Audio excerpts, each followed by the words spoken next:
Salam Bapak Ibu Saudara-saudari yang terkasih, para umat lingkungan Santo Rupinus yang dikasihi Tuhan Yesus Kristus. Selamat malam. Salam kasih, damai, dan sejahtera. Tuhan memberkati, menyertai, dan melindungi kita semua. Semoga kita selalu diberikan perlindungan dari segala hal-hal, terutama COVID-19 dan penyakit-penyakit yang lainnya. Bapak Ibu Saudara-saudari yang terkasih, hari ini kita sampailah pada ibadat kita yang kelima, ya, dari rumah Pak Antonius Sigar. Jadi ini adalah ibadat rutin kita. Yang pertama ibadat pembukaan di rumah Pak Deo, kemudian yang kedua di rumah Pak Armadi Asung, yang ketiga di rumah saya Yakobus Lianelis, kemudian yang keempat di rumah Pak Thomas Kalimantara, dan yang kelima di rumah Pak Antonius Sigar. Dan perlu diberitahukan juga bahwa kesepakatan kita, mohon yang dapat arisan jangan menolak, kecuali memang dia berdekatan dengan ibadat yang telah dilakukan, misalnya ibadat peringatan arwah atau misa requiem atau akan melaksanakan misa.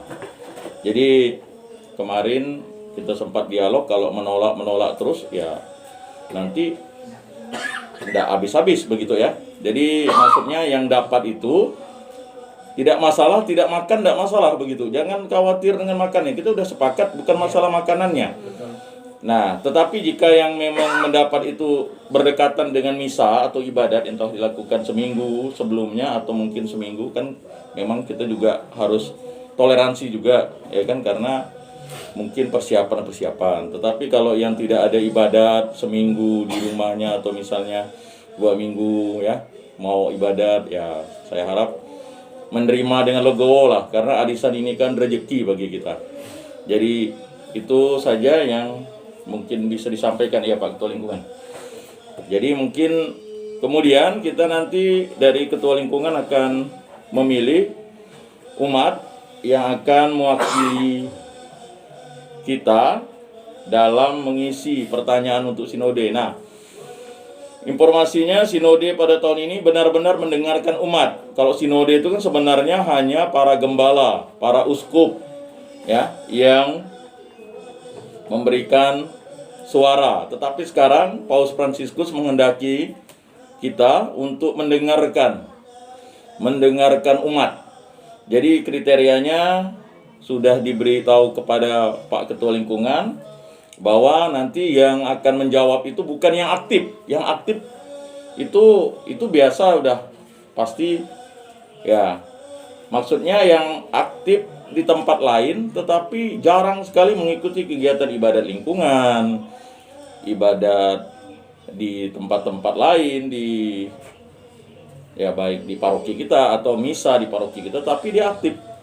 Nah, nanti akan diberikan semacam pertanyaan ya yang dipandu. Nah, pertanyaan itu ada cukup banyak, silakan yang bisa diisi. Jadi bukan ketua lingkungan yang mengisi atau pengurus lingkungan. Jadi diisi dengan bagus, ada solusi yang ditawarkan misalnya ya. Misalnya memprotes kebijakan A tetapi solusinya apa begitu. Nah itu diisi, nanti akan dikembalikan ke ketua lingkungan akan rapat di Dewan Wilayah ya. Nah itu akan ditabulasi. Nah, jadi pengisian itu cukup panjang ya. Nanti akan dikelompokkan mana kelompok OMK, kelompok WK, kelompok ibu-ibu, kelompok bapak-bapak, ya nanti Pak Armadi lah yang akan mengkelompokkan. Tetapi yang mengisi itu bukan pengurus lingkungan, bukan pengurus DPP, tetapi yang mengisi itu adalah benar-benar murni umat yang nyata-nyata dia tidak aktif di lingkungan tetapi dia dikenal di paroki lain. Nah memang agak sulit, tetapi nanti Pak Armadi bisa memilah dan memilih. Kemudian pertanyaan itu tidak dijawab bersama-sama, dijawab pribadi masing-masing. Jawablah dengan hati yang dalam, tulus ikhlas. Nah, nanti kerahasiaannya dijaga ya Pak ya. Nanti kan ditabulasi itu, ya kan. Jadi jangan sampai misalnya ya mengkritik pastor misalnya kan, lalu atau mengkritik DPP begitu kan, lalu tiba-tiba ketahuan orangnya, lalu nanti lalu ya artinya kerahasiaan. Atau mengkritik ketua lingkungan, ya udahlah ketua lingkungannya dikritik ya minta pengampunan dulu lah dari Tuhan supaya tidak membalas misalnya ya kan. Nah itu tidak masalah, yang dikritik tidak masalah, tetapi jangan hanya mengkritik, tidak ada solusinya. Mengkritik A, solusinya apa begitu ya kan. Oh ketua lingkungan ini parah ya kan, malas misalnya. Lalu kalau begitu saya saja yang jadi ketua lingkungan. Nah itu solusi. Itu maksudnya. Jangan mengkritik misalnya, oh misalnya satgasnya nih suka ngatur-ngatur orang, ya kan, ganti aja Bang Alek tuh, ya kan, nggak becus dia jadi satgas, ya kan. Saya yang jadi satgas, gitu. Ada solusi. Jadi mengkritik A, solusinya A. Jangan mengkritik A, solusinya berbeda begitu. Pak Ian tuh tak becus jadi pengurus DPP atau ketua bidang 1, ganti aja, saya jadi ketua bidang 1. Itu solusi. Itu maksud pastor tuh. Atau Pastor Pio nih sudah cukup lama di sini, ya kan?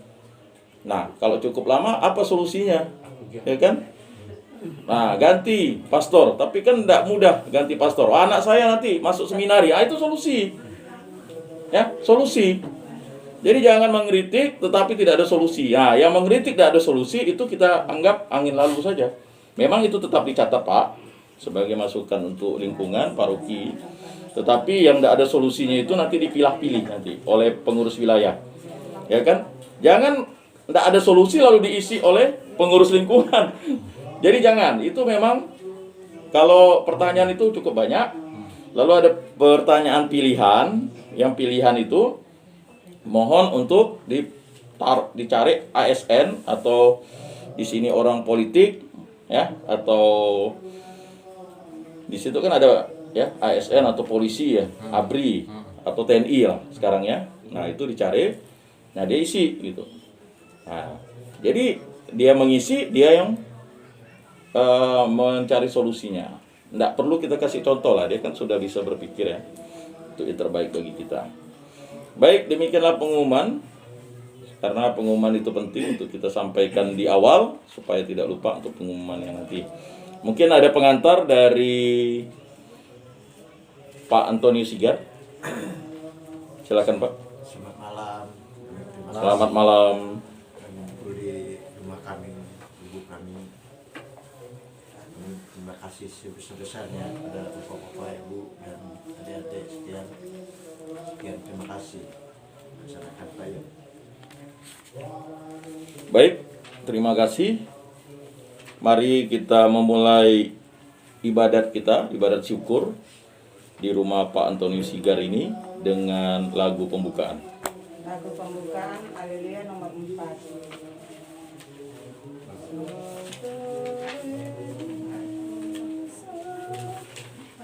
Mulai. Betapa indah rahimnya Tuhan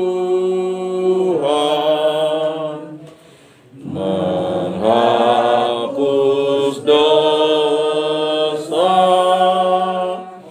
manusia, tetap mencinta, tak menyayangkan, bahkan putranya tunggal diserahkan.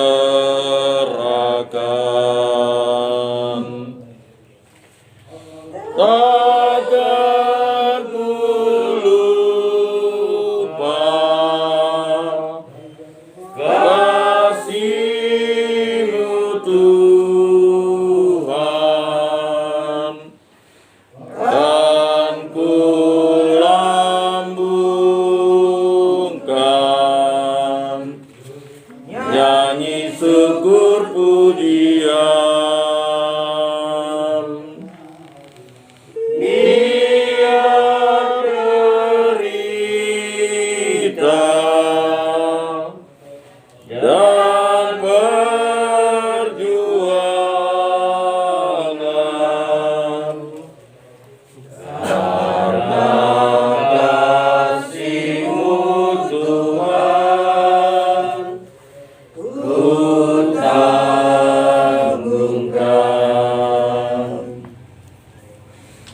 Dalam nama Bapa dan Putra dan Roh Kudus. Amin. Semoga kasih karunia Tuhan Yesus Kristus, cinta kasih Allah dan persekutuan Roh Kudus beserta kita sekarang dan selama-lamanya. Bapak Ibu, saudara-saudari yang terkasih, pada hari ini kita merayakan pesta Santa Scholastica Perawan. Dan pada hari ini juga kita bersyukur atas karunia yang diberikan oleh Allah Tritunggal Maha Kudus kepada keluarga Pak Antonius Sigar, istri, putranya yang pertama, putranya yang kedua, dan putrinya yang ketiga. Mereka bersyukur atas tempat tinggal yang telah disediakan oleh Tuhan melalui kerja keras mereka di tempat ini.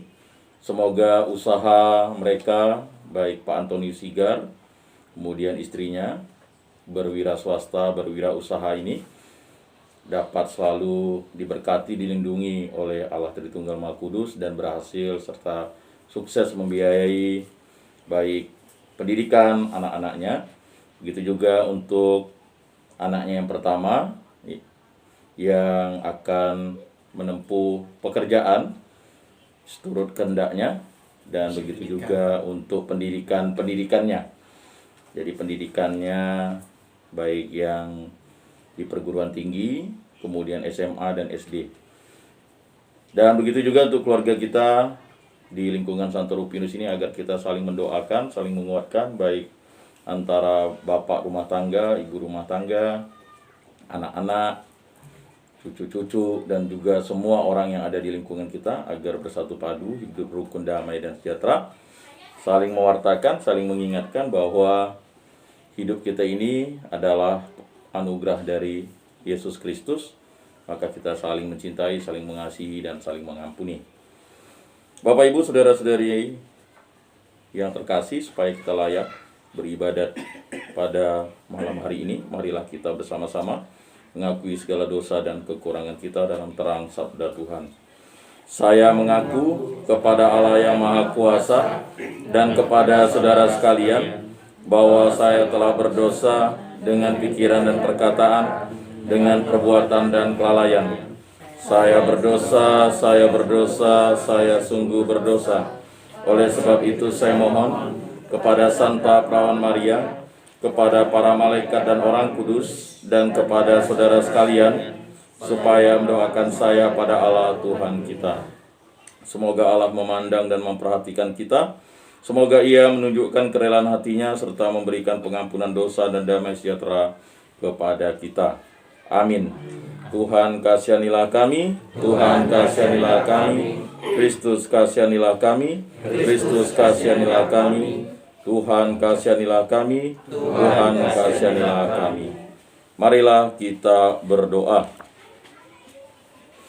Allah yang Maha Agung, kami Engkau panggil menjadi putra-putrimu melalui perantaraan Yesus Kristus.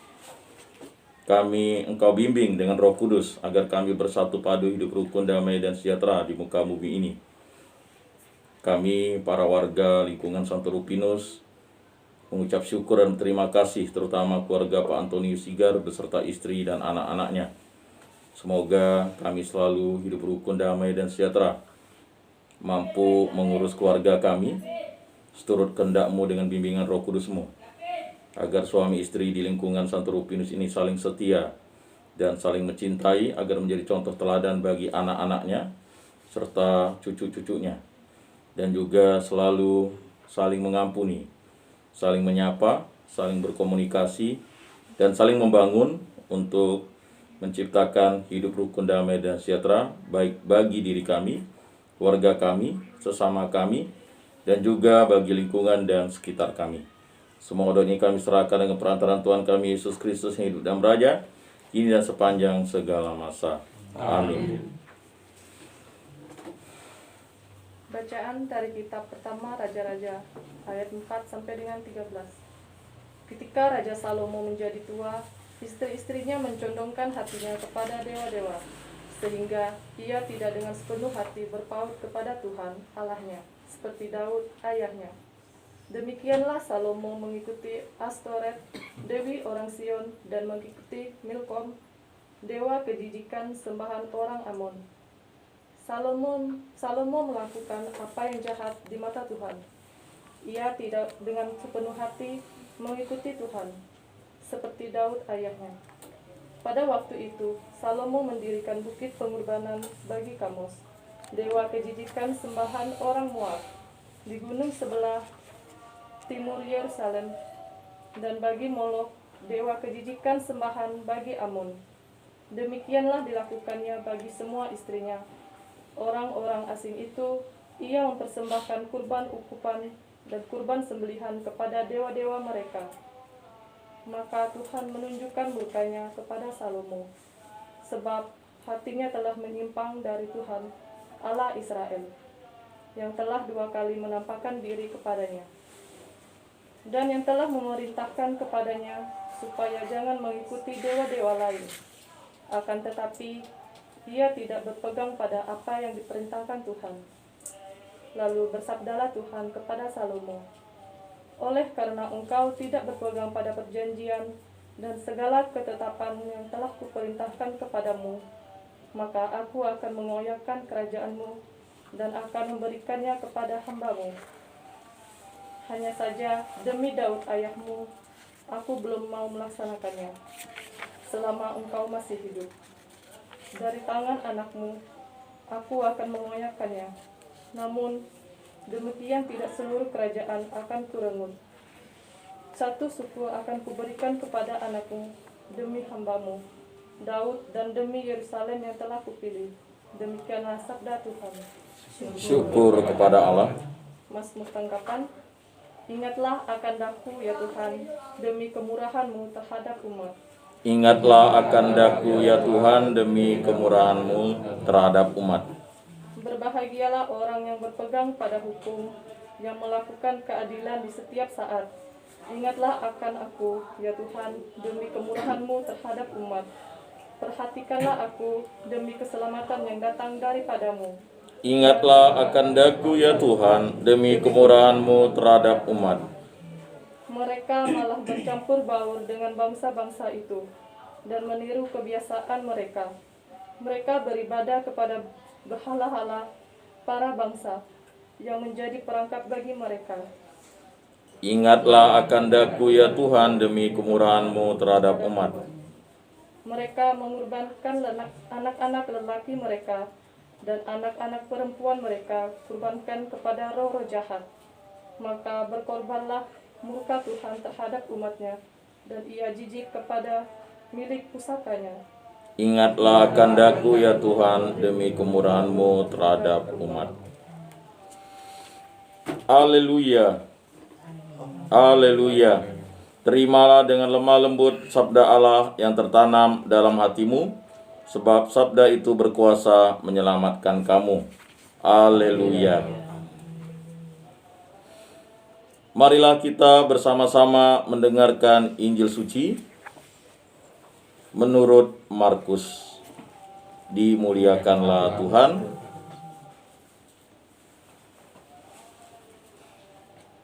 Pada waktu itu Yesus meninggalkan daerah Galilea dan berangkat ke daerah Tirus. Ia masuk ke sebuah rumah dan tidak mau bahwa ada orang yang mengetahuinya. Tetapi kedatangannya tidak dapat dirahasiakan, malah di situ ada seorang ibu yang anak perempuannya kerasukan roh jahat. Begitu mendengar tentang Yesus, ibu itu datang dan tersungkur di depan kakinya. Ibu itu seorang Yunani berkebangsaan Siro-Fenisia. Ia berkata kepadanya, biarlah anak-anak kenyang dahulu, tidak patut mengambil roti yang disediakan bagi anak-anak dan melemparkannya kepada anjing. Tetapi ibu itu menjawab, benar Tuhan. Tetapi anjing di bawah meja pun makan remah-remah yang dijatuhkan anak-anak. Lalu Yesus berkata kepada ibu itu, karena kata-katamu itu, pulanglah, sebab setan itu sudah keluar dari anakmu. Ibu itu pulang ke rumah dan mendapati anaknya terbaring di tempat tidur, sedang setan itu sudah keluar. Demikianlah sabda Tuhan. Terpujilah Kristus. Bapak Ibu saudara-saudari yang terkasih dalam Yesus Kristus, dua bacaan. Bacaan pertama dari kitab pertama Raja-Raja dan bacaan suci dari Markus ini. menjawab pertanyaan-pertanyaan atau kegundah gulana kita tentang suatu berhala atau persembahan. Persembahan-persembahan yang mungkin membuat hidup kita terkungkung menjadi tidak total mencintai Yesus Kristus. Jadi mungkin ada berhala-berhala atau persembahan-persembahan yang mungkin menjadikan kita menjadi pribadi yang terpenjara. Kita hidup dalam okultisme, kepercayaan-kepercayaan yang diwariskan oleh leluhur kita, nenek moyang kita. Kemudian kita beralih menjadi beriman Kristiani, beriman Katolik ketika kita dibaptis. Lalu masih ada tradisi-tradisi baik lisan, mungkin ada yang tertulis, tetapi banyaknya lisan yang akhirnya mempengaruhi kehidupan sosial kita, kehidupan berkeluarga kita, bahkan kehidupan aktivitas kita baik di dunia nyata sampai kita memperlakukan orang-orang yang sudah meninggal dunia dengan tradisi-tradisi yang mungkin secara tidak sengaja kita lalu larut dalam tradisi tersebut. Dan ini terjadi dengan Salomo. Bapak Ibu saudara-saudari yang terkasih, Salomo karena memiliki banyak istri, 300 istri, 700 gundik. Jadi total dia memiliki bini itu 1000.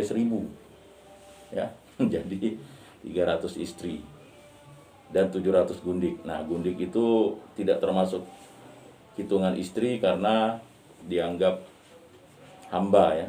Tetapi bagi Yakub, walaupun itu adalah pelayan dari istrinya, dari Rahel dan Lea, tetap dianggap sebagai istri-istrinya. Jadi Yakub itu memiliki 4 istri.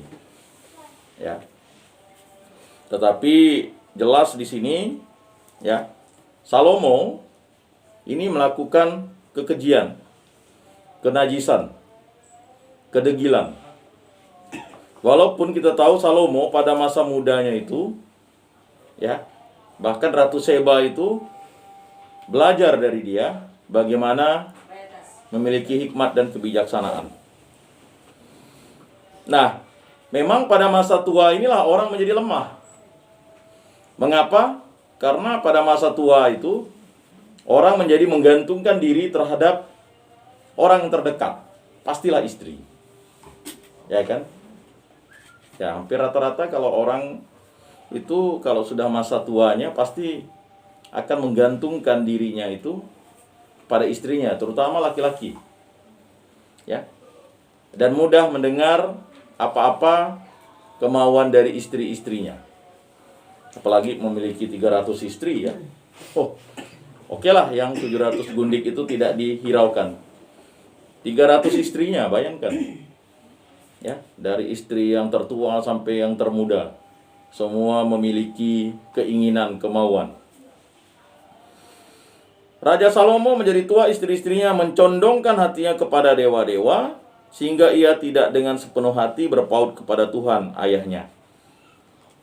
Ya, jadi beda dengan Daud. Daud walaupun melakukan kedegilan atau kejahatan, ya, tetapi dia bertobat kepada Tuhan Allah, kepada Allahnya, Allah leluhurnya, Allah Abraham, Allah Ishak, Allah Yakub, Allah Israel. Ya. Nah, tetapi Salomo karena memiliki banyak istri, akhirnya dia tidak sepenuh hati, tidak total kepada Tuhan Allah. Ya. Allah Daud ini, Allah ayahnya. Nah, ini dijelaskan pada kitab Raja-Raja ini, bagaimana seorang yang memiliki kebijaksanaan, hikmat itu bisa berubah. Dan memang jangan heran nanti, semoga kita tidak berubah pada masa tua kita. Ya, jangan heran misalnya dulu aktif di gereja, pada masa tuanya jangankan aktif ke gereja ya, bahkan misalnya ke menerima sakramen pun tak mau, menoleh gereja pun tak mau, karena ada hal-hal tertentu yang menyebabkan dirinya terluka. Nah, Salomo ini adalah raja yang penuh bijaksana pada masa mudanya, tetapi pada masa tuanya dia harus menanggung beban yang luar biasa. Nah, inilah akibat banyak istri tadi. Ya. Jadi resiko memiliki 2 istri saja bisa beresiko, apalagi memiliki 300 istri. Nah, jadi bagi inilah ya salah satu contoh negatif kalau memiliki banyak istri. Karena apa? Ya. Keinginan istrinya harus dipenuhi. Kalau tidak ya Salomo dibiarkan begitu saja. Ya kan dah tua kan, siapa yang mau nyedok makanan? Jangankan itu. Ya, siapa yang mau memandikan dia kan? Ya, mulailah istrinya ya berpaut dan condong kepada dewa-dewa karena dia mengambil istri dari bukan orang-orang Israel saja. Sehingga ia tidak dengan sepenuh hati berpaut kepada Tuhan Allahnya seperti Daud ayahnya. Beda dengan Daud. Maka Daud itu diurapi Allah walaupun dia berdosa, tetapi Daud tetap setia totalitas kepada Allah. Tetapi Salomo pada masa tuanya ya tidak sepenuh hati. Demikianlah Salomo mengikuti Astoret. Jadi selain dia percaya kepada Tuhan Allah, dia juga mengikuti dewa ya yang namanya ya Astoret atau Dewi. Ya. Astoret ini ya Dewi orang Sion. Nah, jadi di Sion itu ada Dewi orang Sion. Ya. Jadi dia misalnya ini contohnya sekarang kalau orang Katolik, ya kan? Tapi dia ikut juga menyembah pokok kayu. Dah enggak apa-apa, ya kan? Yang menciptakan pokok kayu ini kan Tuhan Allah. Pandai aja orang tuh memalsukan itu, enggak apa-apa, megang batu ini kan dari Tuhan Allah. Ya kan? Pokoknya pandailah orang tuh membengkokkan agar kita tak setia kepada Tuhan Allah. Enggak apa-apa, hari Minggu enggak ke gereja, musim corona nih. Ya kan? Nanti kasihan, ya kan? Orang tuamu. Mulailah. Ya kan enggak apa-apa, ya kan? Misa online ya, tapi misa online-nya ya kan depan online, sampingnya TikTok misalnya. Ya saya sudah coba misa online tuh enggak ada yang benar-benar ya, kecuali misalnya kita kunci pintu, tutup pintu sendiri ya, enggak kita kacau lalu paket enggak mungkin paket data enggak kita matikan kan kita butuh online. Tiba-tiba muncullah WA. Ya kan? Pastilah ada gangguan-gangguan yang datang. Ya. Yang lebih parah dulu tuh pernah ada waktu online ya tiba-tiba situs porno pula. Ya, itu ada ya. Karena apapun bisa masuk kalau udah tidak difilter dengan baik.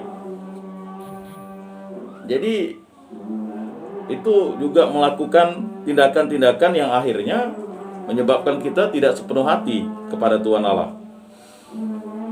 Ya. Lalu dia mengikuti Milkon. Apa itu Milkon? Dewa kejijikan, sembahan orang Amon. Jadi yang tidak boleh dilakukan oleh Israel dilakukannya.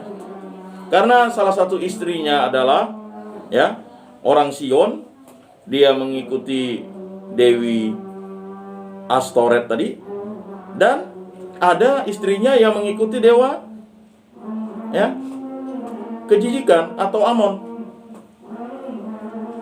Nah, istrinya yang satu mengikuti Dewi ini, Dewi Astoret, istri yang berikutnya ikut Amon. Bahkan Salomo melakukan apa yang jahat di mata Tuhan dan ia tidak dengan sepenuh hati mengikuti Tuhan seperti Daud ayahnya.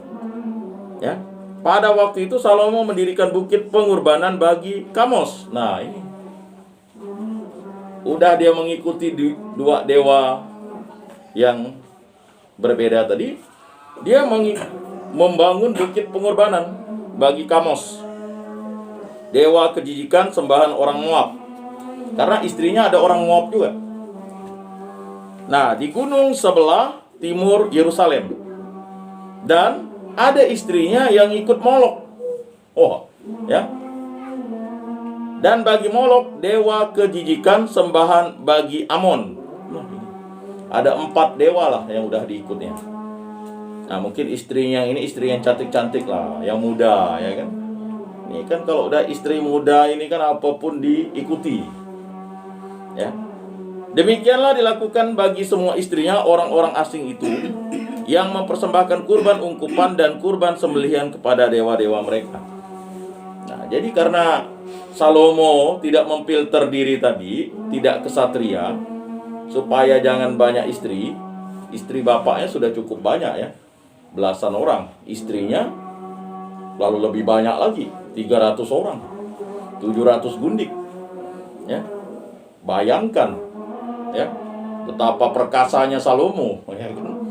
Satu hari ya 24 jam, ya kan, 1 tahun 365 hari. Istrinya 300, gundiknya 700. Banyak. Pagi, siang, sore, malam beda. Ada istri pagi, istri siang, istri malam. Kan betul kan? Dibagi 3. Oh, ya kan? Luar biasa. Tetapi yang terjadi adalah dia melupakan Tuhan Allah. Ya, yang memberikan hikmat kebijaksanaan bagi Salomo. Maka Tuhan menunjukkan murkanya kepada Salomo sebab hatinya telah menyimpang dari Tuhan Allah Israel yang telah 2 kali menampakkan diri kepadanya. Bayangkan, Salomo itu sudah melihat Tuhan tuh 2 kali, tapi masih menyimpang. Apalagi kita yang tidak pernah melihat Tuhan, ya kan? Kita kan tidak pernah melihat Tuhan kan? Kalau mau melihat Tuhan berarti harus meninggal dunia dulu kan? Jadi ada kuis di kelas, anak-anak siapa yang mau melihat Yesus? Ya kan? Tidak ada yang tunjuk tangan. Hanya 1 anak yang tunjuk tangan, itu pun anak yang paling nakal. Saya, Bu Guru. Loh, kok anak ini yang paling nakal? Saya mau melihat Tuhan, katanya kan. Oh, akhirnya anak ini, ya kan, ngapa kamu ingin melihat Tuhan? Saya bosan melihat Bu Guru, katanya.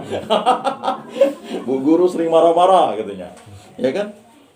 Anak-anak yang baik tidak mau melihat Tuhan. Ngapa kamu tidak mau melihat Tuhan? Bu Guru, kata pastor, kalau kita melihat Tuhan pasti sudah meninggal dunia, katanya kan. Loh, kamu ngapa? Loh, saya kan tidak pernah dengar kata pastor, ke gereja pun enggak, kata yang nakal tuh. Makanya saya mau melihat Tuhan, katanya. Nah, ini juga suatu ya anekdot cerita di mana ya Salomo dalam hidup di dunia saja sudah melihat Tuhan 2 kali, tapi dia masih melakukan kekejian, keganasan. Padahal kita melihat Tuhan itu setiap saat, setiap waktu. Ya, Bapak, Ibu, saudara-saudari yang terkasih, di manakah kita melihat Tuhan? Kita melihat Tuhan itu luar biasa. Dia memberikan tubuh dan darahnya. Setiap minggu kita santap. Itu kan Tuhan Allah tuh yang kita santap. Lihatlah anak domba Allah. Sekarang kan formanya kan lihatlah anak domba Allah yang menghapus dosa dunia. Lihat, kita melihat Tuhan setiap minggu. Jadi kalau ada yang masih orang Katolik tidak melihat Tuhan, itu berarti dia tuh orang Katolik kilik-kilik, anak ayam. Ya, itu tubuh Kristus, itulah dia Tuhan itu. Luar biasa kan? Mau tubuh siapa lagi tuh? Ya. Apakah kita bisa melihat Tuhan? Pasti kita mati kalau melihat Tuhan, karena kita tidak suci, tidak kudus. Tetapi kita diberikan tubuh dan darahnya. Sabda sudah menjadi daging. Nah, itu kita melihat Tuhan. Nah, bagi orang Katolik kalau tidak pernah melihat Tuhan memang aneh, karena setiap minggu menerima sakramen Ekaristi. Bukan firman dan sabdanya saja kita dengar, tapi kita melihat Tuhan dalam bentuk rupa tubuh dan darahnya. Tubuh dan darahnya. Ya, kalau orang tidak mengamini dan tidak lalu mempercaya itu, ya sia-sialah kita menjadi pengikut Kristus dalam gereja Katolik yang satu, kudus, Katolik, dan Apostolik.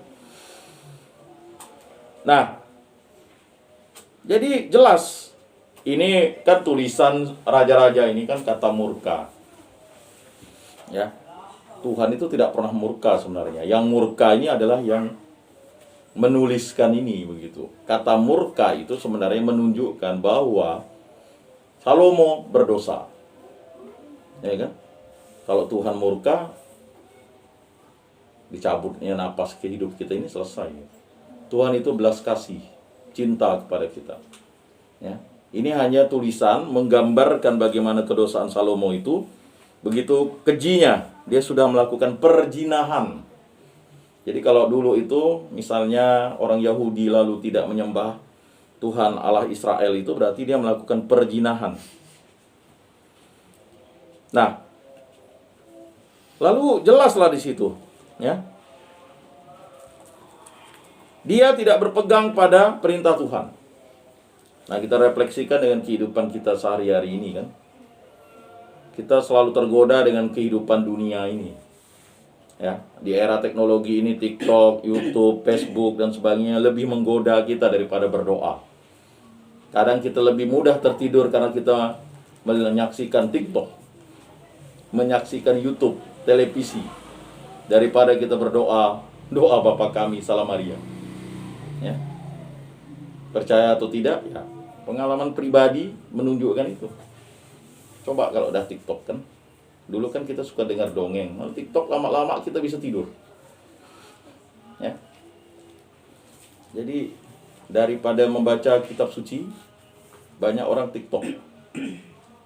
Lalu tertidur. Baca kitab suci, mana ada. Ya. Cukup 5 menit ya tidak mampu. Berair mata katanya. Tapi nonton TikTok mampu 1 jam. Nah, itu refleksi yang kita bangun supaya kita memahami bahwa jangan-jangan kita sudah ya menggeser Tuhan itu dari kehidupan rohani kita. Nah, lalu bersabdalah Tuhan kepada Salomo, oleh yang telah kuperintahkan kepadamu, oleh karena engkau tidak berpegang pada perjanjian dan segala ketetapan yang telah kuperintahkan kepadamu, maka aku akan mengoyakkan kerajaanmu dan akan memberikannya kepada hambamu. Jadi setelah Salomo ini, dulu Daud mempersatukan, ya. Jadi 12 suku Israel itu sangat, makanya kerajaan Daud itu adalah kerajaan kesatuan. Makanya Yesus anak Daud, Mesias itu akan menyatukan suku-suku Israel yang terpecah, keinginan manusiawi dari orang-orang Israel. Tetapi akibat Salomo ini, walaupun waktu itu kerajaan Daud itu masih bersatu, tapi setelah Salomo meninggal, kerajaannya akan terpisah-pisah dan uniknya akan diambil oleh hambanya, bukan dari anak-anaknya Salomo. Ya. Nah, nanti kita akan baca terus kisah ini, ya. Jadi jelas di situ dari manusia yang diberkati menjadi manusia yang terkutuk. Hanya saja demi Daud ayahmu aku belum mau melaksanakannya selama engkau masih hidup. Dari tangan anakmu lah aku akan mengoyakkannya. Namun demikian tidak seluruh kerajaan akan kurenggut daripadanya. 1 suku akan kuberikan kepada anakmu demi hambaku Daud dan demi Yerusalem yang telah kupilih. Nah, itulah suku Benyamin. Makanya suku Benyamin itu setia kepada ya kerajaan Daud. Karena memang itu sudah ketetapan yang disampaikan Tuhan Allah sendiri. Nah, ini menjadi suatu tanda kepada kita. Bapak Ibu saudara-saudari yang terkasih, ya. Dalam Injil menurut Markus dijelaskan bagaimana ya seorang perempuan Sirophenisia. Dia adalah orang Yunani, ya. Jadi dia itu dianggap anjing oleh orang Yahudi. Jadi orang di luar Yahudi itu dianggap anjing. Nah, ini sebenarnya kalau kita lihat nih kok kasar benar ya Yesus ngomong begitu ya. Tetapi sebenarnya Yesus ingin mengoyakkan prinsip orang Yahudi yang menganggap orang lain itu binatang.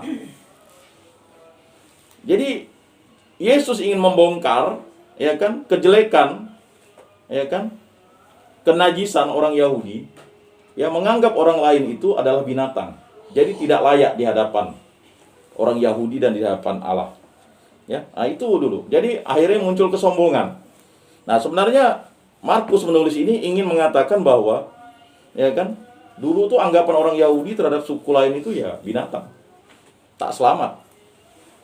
Ya. Nah, ini masih terjadi sampai sekarang, ya. Bagi kita orang Kristen sudah berbeda. Kita menjadi berkat bagi sesama. Yesus ingin mengatakan kita ini ya dipilih Allah untuk menjadi berkat, untuk menolong orang lain. Nah, itu. Nah, pada waktu itu Yesus meninggalkan daerah Galilea dan berangkat ke daerah Tirus. Ia masuk ke sebuah rumah dan tidak mau bawa ada orang yang mengetahuinya. Ya, dia gini, Yesus itu datang ke Tirus itu kan tujuannya sebenarnya ya ingin menyepi ya dari Galilea ke Tirus. Tetapi kedatangannya tidak dapat dirahasiakan, ya namanya mulut orang. Ada Yesus tuh, ya kan? Yesus bisa menyembuhkan segala penyakit tuh, ya. Jadi kalau ada orang bisa menyembuhkan penyakit, pasti semuanya datang. Bahkan, ya, menduakan Yesus pun oke. Menduakan Yesus oke, gara-gara ingin sembuh dari penyakit. Nah, kalau tidak percaya ya refleksi kepada diri kita pribadi, lepas pribadilah. Karena ada desakan, baik dari istri, dari anak, udahlah katanya. Ya kan? Apalagi tiba-tiba sembuh tuh, makinlah kita. Nah, ini hati-hati kita. Malah di situ ada seorang ibu yang anak perempuannya kerasukan roh jahat. Begitu mendengar tentang Yesus, ibu itu datang dan tersungkur di depan kakinya. Ibu itu seorang Yunani berkebangsaan Siropenisia. Ia mohon kepada Yesus supaya mengusir setan dari anaknya. Jadi ini suatu tanda bahwa Yesus itu untuk semua manusia, ya. Di sini Yesus melakukan mujizat kepada ya seorang perempuan yang bukan orang Yahudi, ya. Ibu itu seorang Yunani berkebangsaan Siropenisia. Ia mohon kepada Yesus supaya mengusir setan dari anaknya. Yesus selalu berkata kepadanya, biarkan anak-anak kenyang dahulu. Biarkan anak-anak kenyang dahulu. Tidak patut mengambil roti yang disediakan bagi anak-anak dan melemparkannya kepada anjing. Kasar kan? Ini kalau di penggal ayat ini, kalau ada orang Kristen bilang kan, tiba-tiba ada orang mau minta tolong, ya kan? Ini bisa dipakai ayat ini kalau salah kutip, bisa nih. Ya, biarkan anak-anak kenyang dahulu. Tidak baik melempar roti kepada anjing. Wah, kita pakai ayat itu, ya akhirnya bablas kita hidup. Ya kan? Bukan cita kasih. Nah, tetapi ini sebenarnya ingin mengatakan kepada orang Yahudi, kita itu menolong semua orang. Jadi koyakkanlah hatimu, jangan seperti orang yang tidak memiliki Tuhan, begitu. Tetapi ibu itu menjawab, benar Tuhan, tetapi anjing di bawah meja pun makan remah-remah yang dijatuhkan anak-anak. Bayangkan, anjing di bawah meja makan dari remah-remah yang dijatuhkan anak-anak. Luar biasa kan iman ibu ini demi kesembuhan anaknya. Lalu Yesus berkata kepada ibu itu, karena kata-katamu itu, pulanglah, sebab setan itu sudah keluar dari anakmu. Jadi Yesus hanya menginginkan iman sepenuh hati ibu ini. Lalu iman ibu ini diucapkan dengan jawaban yang luar biasa dari ibu ini. Itulah iman tadi. Imannya telah menyelamatkan, iman akan Yesus Kristus. Bahwa dia tahu bahwa Yesuslah satu-satunya yang bisa mengusir setan. Sehingga setan itu lari dari anaknya. Nah, inilah forma baptis yang disampaikan Yesus. Baptis itu kan kesembuhan, pemulihan. Ya, tetapi tidak dicatat Markus sebagai sesuatu yang membuat orang harus menjadi terkejut, tetapi ini melegakan bahwa Yesus datang untuk semua manusia. Ibu itu pulang ke rumah dan mendapati anaknya terbaring di tempat tidur, sedang setan itu sudah keluar. Jadi ibu itu bergegas dan melihat anaknya sudah sehat dan setan itu keluar. Bapak Ibu saudara-saudari yang terkasih dalam Yesus Kristus, kegagalan dan keberhasilan tidak berada jauh dari kita. Kegagalan adalah saat di mana kita berhenti untuk melangkah menuju pintu keberhasilan yang ada di depan. Hanya terkadang kita putus asa dan menyerah sehingga enggan untuk bangun dan melangkah lagi menuju keberhasilan. Kita dapat belajar dari perempuan Siropenisia tentang arti berjuang dengan bersikap rendah hati. Dia tahu dan sadar bahwa dia sedang berhadapan dengan Tuhan. Kerendahan hati tanpa batas membuatnya kuat bertahan demi kehidupan yang sungguh-sungguh berharga. Jadi pada hari ini refleksinya, marilah kita rendah hati, saling menguatkan, saling mendoakan, saling mengampuni, saling memaafkan, saling menyapa, ya, saling menguatkan. Jangan pikir anak-anak di lingkungan Rupinus itu anak orang, inilah anak kita, ya kan? Kita tanya enggak ke gereja kah, ya kan? Ini kan banyak di antara kita di lingkungan ini ya, tidak kelihatan anak-anaknya. Mana yang OMK, mana yang remaja, mana yang sekami kan. Mari kita bangun komunitas kita ini bersama dengan rendah hati. Mari kita mengakui iman kepercayaan kita. Aku percayakan Allah Bapa yang Maha Kuasa, pencipta langit dan bumi, dan akan Yesus Kristus, putranya yang tunggal Tuhan kita, yang dikandung dari Roh Kudus, dilahirkan oleh Perawan Maria, yang menderita sengsara dalam pemerintahan Pontius Pilatus, disalibkan, wafat dan dimakamkan, yang turun ke tempat penantian, pada hari ketiga bangkit dari antara orang mati, yang naik ke surga, duduk di sebelah kanan Allah Bapa yang Maha Kuasa. Dari situ ia akan datang mengadili orang hidup dan mati. Aku percayakan Roh Kudus, Gereja Katolik yang kudus, persekutuan para kudus, pengampunan dosa, bangkitan badan, kehidupan kekal. Amin. Marilah kita berdoa bersama-sama untuk kemuliaan Tuhan dan untuk kita selalu menjadi alat Tuhan untuk menyampaikan kerendahan hati, cinta kasih kepada sesama. Bagi keluarga Pak Antonius Sigar, ya Allah Bapa, berkatilah keluarga Pak Antonius Sigar, istri, putranya yang pertama, putranya yang kedua, dan putrinya yang ketiga, agar hidup rukun, damai, dan sejahtera, dan segala usaha, pekerjaan, belajar, dan kerja keras mereka selalu dibimbing oleh Roh Kudus. Kami mohon, kabulkanlah doa kami ya Tuhan. Ya Bapa, kami berdoa bagi keluarga-keluarga di Santo Rupinus ini. Semoga kami hidup rukun, damai, dan sejahtera, dapat selalu membimbing keluarga masing-masing dengan bimbingan Roh Kudus, bantuan Roh Kudus, dan kami selalu hidup rukun dalam kehidupan kami, dan kami bisa memperoleh rezeki seturut kehendak-Mu. Kami mohon, kabulkanlah doa kami ya Tuhan. Kami berdoa bagi para lansia dan orang sakit di lingkungan kami. Ya Bapa, berikanlah penghiburan, kekuatan, ketaatan, dan yang paling utama kesetiaan kepada-Mu, agar mereka tetap selalu setia kepada-Mu. Kami mohon, kabulkanlah doa kami ya Tuhan. Kami berdoa bagi para OMK dan remaja kami. Ya Allah Bapa, berkatilah OMK dan para remaja kami agar terhindar dari pergaulan bebas, dari narkoba, dari tindakan kejahatan, dari tindakan radikalisme, dari tindakan hal-hal yang jahat. Kami mohon, kabulkanlah doa kami ya Tuhan. Kami berdoa bagi anak-anak dan balita di tempat kami. Semoga mereka tumbuh berkembang, sehat jasmani dan rohani, dan selalu dalam pengasuhan orang tua dengan belas kasih dari Allah Tritunggal Maha Kudus. Kami mohon, kabulkanlah doa kami ya Tuhan. Marilah kita berdoa untuk niat kita dan harapan kita masing-masing.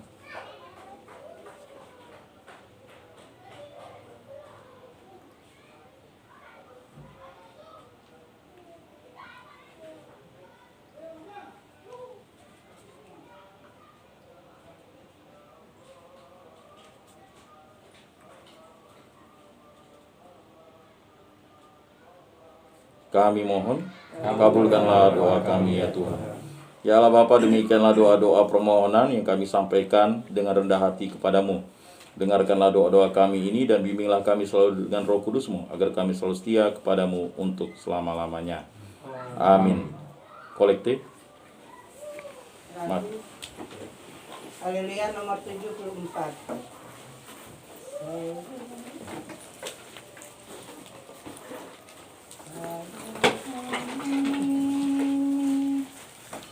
Mulai. Dengan haru kita serahkan. Nomor 74. Hidup kita yang tanpa arti, semoga Tuhan nanti berkenan mengenai hidup dan mati. Dalam Yesus kita berbakti, hidup kita jadi berarti. Tiada lagi warna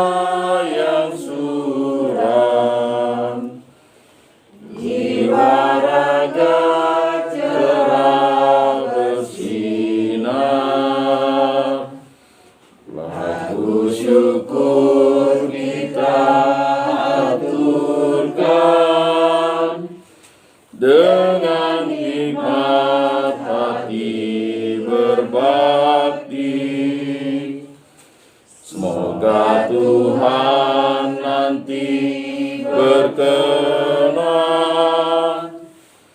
memberikan hidup abadi.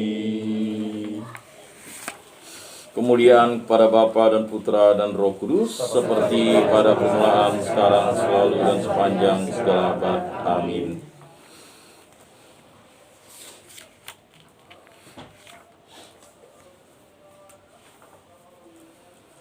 Bapak, Ibu, Saudara-saudari yang terkasih, pada ibadat ini kita tidak menyambut komuni kudus, maka bersama dengan saudara-saudari separoki yang menyambut komuni, marilah menghayati kehadiran Tuhan yang kita rindukan di dalam hati kita.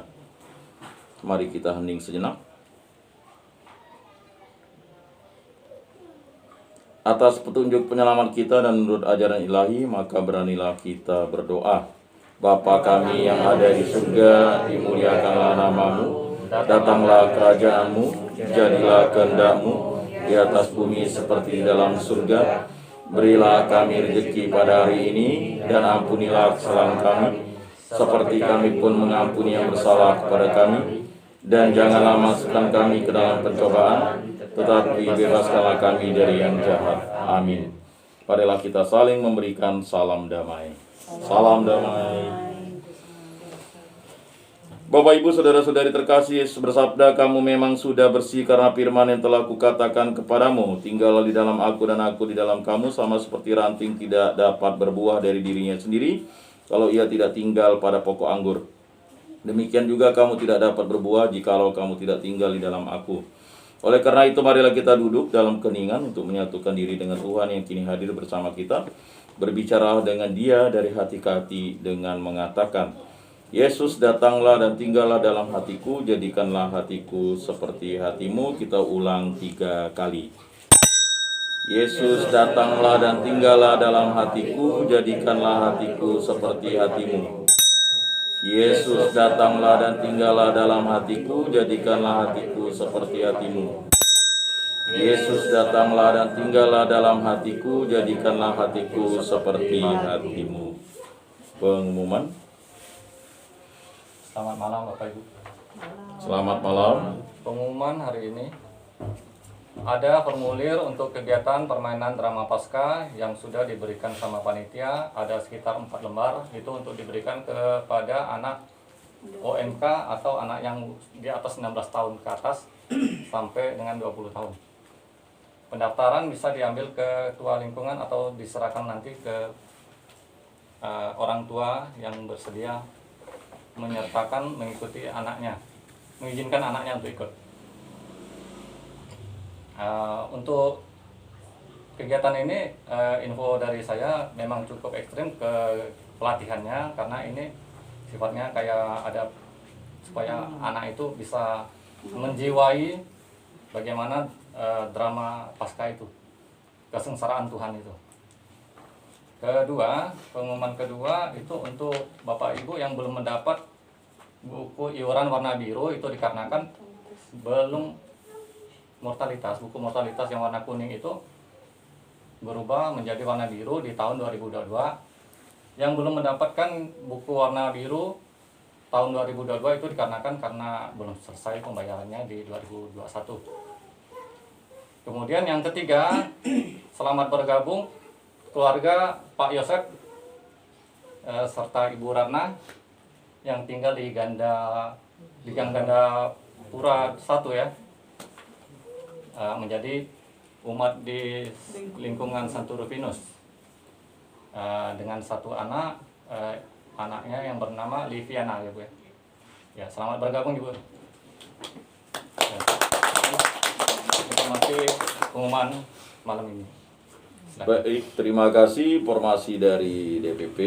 Yang pertama, mohon Bapak Ibu Saudara-saudari dapat memberikan data yang tadi sudah disampaikan, nama umat yang memang memiliki kekritisan tetapi kurang aktif di lingkungan, kurang aktif di paroki, tetapi dia aktif di tempat lain, untuk dapat mengisi pertanyaan sinode dari tingkat paling bawah, yaitu tingkat lingkungan. Nanti namanya diserahkan ke Pak Armadi, tetapi bukan pengurus lingkungan. Sekali lagi bukan pengurus lingkungan, bukan pengurus DPP, bukan yang aktif. Ya, yang dianggap ya dia aktif di paroki lain ya, atau dia kritis, dia aktif di kegiatan lain, di organisasi, misalnya organisasi lain, tapi dia Katolik berada di lingkungan kita. Nah, silakan. Nah, itu ya. Jumlahnya nanti kalau sudah dihimpun oleh ketua lingkungan, paling lambat hari Sabtu itu kalau tidak salah ya.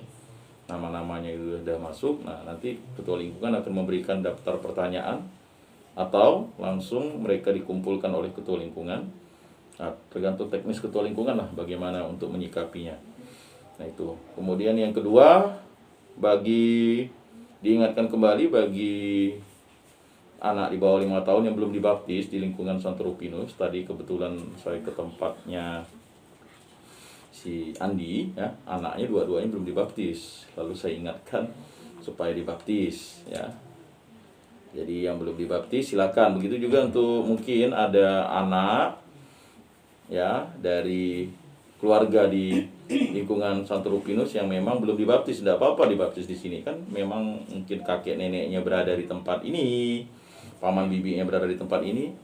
Nah, nanti mendaftar dulu melalui ketua lingkungan. Nanti dibuatkan surat pengantar satu saja kan. Jadi pengantarnya bukan misalnya 10 bayi lalu 10 surat pengantar, enggak, satu pengantar saja. Sehingga tinggal dicap kan, udah. Nah, jadi batasnya surat pengantarnya mungkin ya sekitar Kamis kan. Karena hari biasanya akhir bulan itu ya, bruder akan memberikan semacam pembekalan bagi orang tua dan orang tua wali baptisnya itu. Nah, itu diikuti. Kegiatannya hanya 1 jam saja, jam 4 sampai jam 5. Ya kan? Tetapi kan ini untuk seumur hidup ya bagi anak-anaknya. Jadi diingatkan kembali bagi yang belum, silakan untuk segera. Kemudian bagi yang ingin menyampaikan ya, mungkin keluarganya belum masuk Katolik lalu keinginan masuk Katolik ya ikut katekumen.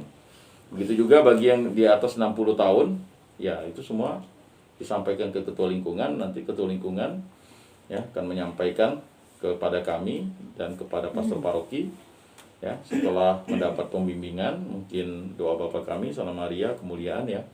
Ya nanti bisa ketika pastor menganggap itu sudah layak dan pantas, beliau akan membaptis.